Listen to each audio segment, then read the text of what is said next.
The phrase "no NEWLINE" is to be literally printed if you're thinking about buying the Hikmicro Pocket2 thermal camera. Stop. You are in exactly the right place. I'm about to save you money, frustration, and maybe even a return shipping fee. This video is the honest review no one is giving you, exposing the real-world problems that could make you regret your purchase. But here's what surprised me.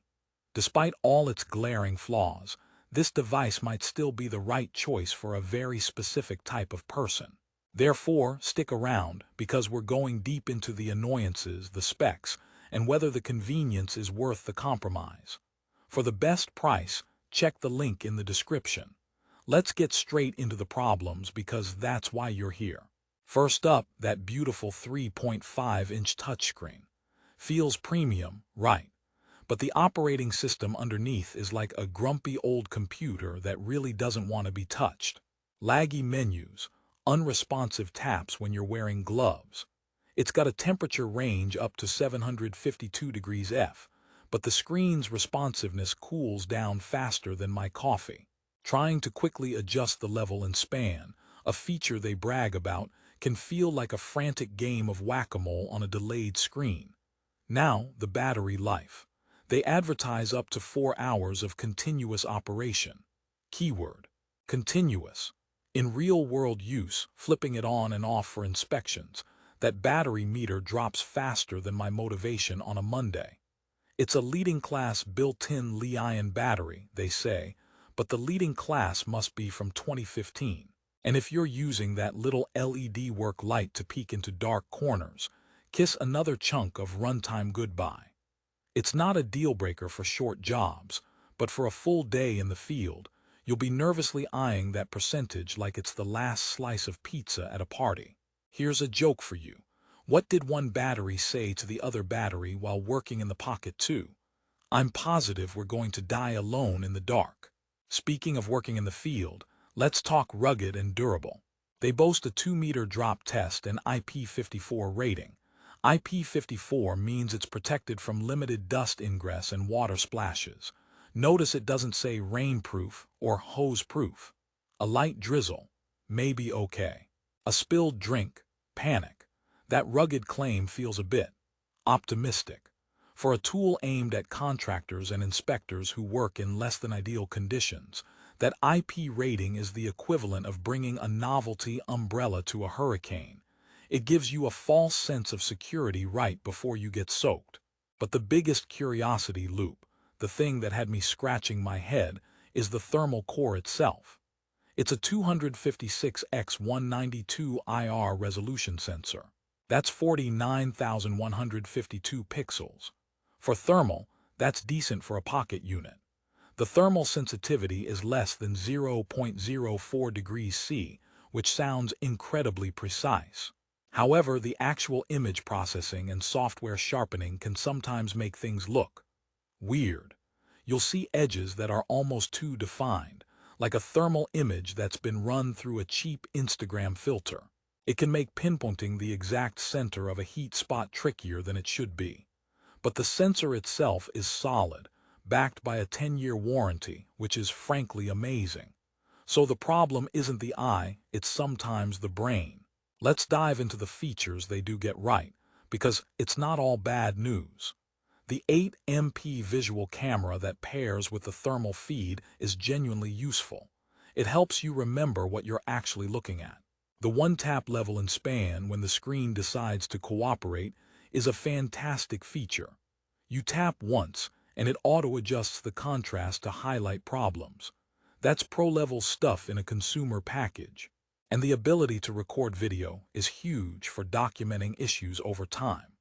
The 16 GB of internal storage is enough for about 60,000 images or 10 hours of video, so you likely won't need to delete stuff on the job. Connectivity is a mixed bag. The Wi-Fi for connecting to your smartphone and generating reports. When it works, it's magic. You can get images off the device and into a report fast. But when it decides not to connect, it's like trying to get a cat into a carrier. A frustrating exercise in patience with lots of hissing from you, not the device. The real-time image transfer can be laggy. That audio alarm and warning light for out-of-range temps, though, fantastic. A loud beep and a flashing light when something is dangerously hot or cold. You can't miss it, which is the whole point. It's a safety feature that truly works. The zoom. They advertise 1.0x to 4.0x continuous digital zoom. Let me be clear. This is digital zoom, not optical. In the thermal world, digital zoom is basically just cropping and enlarging the image.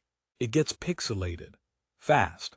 At 4x zoom, you're basically looking at thermal Minecraft. It's useful for a slightly closer look, but don't expect to read a serial number from across the room. It's a checkbox feature, not a game changer. Here's another thermal imaging joke. Why did the thermal camera go to therapy? It had too many unresolved issues and couldn't process its own hot and cold emotions. Let's talk about who this is actually for. If you are a DIY homeowner looking to find insulation gaps, check for overheating electrical panels, or spot a water leak behind a wall, the Pocket 2's problems are probably manageable. The convenience of a pocket-sized device outweighs the laggy interface and average battery. The price, around the $500 mark, is a serious investment, but for professional-grade detection in your hand, it's compelling. Therefore, for a pro like an electrician, HVAC tech, or home inspector who needs quick diagnostics all day, every day, the battery life and interface lag might be a daily grind that wears you down. You might be better served by something with more stamina. So, my final resolution. The Hikmicro Pocket 2 is a paradox. It packs incredibly high-end sensor technology into a frustratingly mid-tier body with software that can't always keep up. The 4.3-star rating on Amazon makes sense. People love the thermal performance but are quietly annoyed by the quirks. It's like a sports car with a breathtaking engine and manually crank windows. It gets you there, but you feel every bump in the road. For the casual user who needs powerful thermal on occasion, it's a solid, if flawed, choice. For the serious professional, the compromises might be too much. Before you make a decision, consider this. What's your tolerance for tech frustration? Is the pocket size worth the trade-off in battery and ruggedness? My last joke. What do you call a thermal camera with great specs but a laggy screen? A Pocket 2. I'll be here all week, folks. Seriously though, I've laid out the honest problems. Now you have to decide if its powerful core is enough to overlook them. Therefore, if you've weighed the pros and cons and the Pocket 2 still fits your needs, you can find the best current price on Amazon by clicking the link I've left for you in the description below. Thanks for watching this honest review.